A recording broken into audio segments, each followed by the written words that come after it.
natin mabilis tong mga to, kaya naman tawagin na natin ang mga taga Imus Cavite, pasok!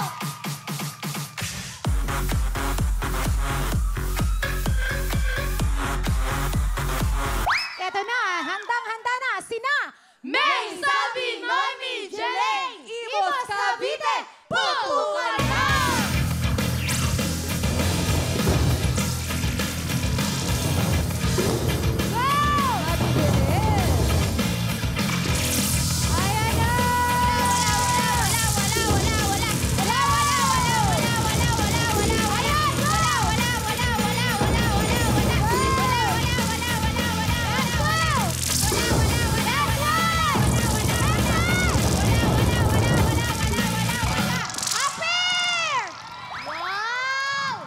Mabibilis tong grupo na to. Mga kaibigan, nakita natin, napakabilis na pangyayari. Tawagin na muna natin mga taga Lucena.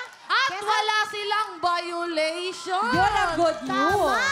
Naku, tignan natin dahil ang beat nyo, 1 minute and 33 seconds ng Lucena City, Quezon.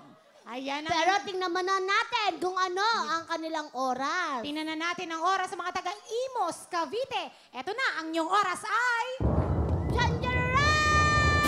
23.8 seconds! Oh my goodness! 3.8 na lang ang dapat nawala para makuha nila yung 50,000! Karagdagan na Correct. 50,000. Okay. Hello mga kapuso! Sugar Mercado po to.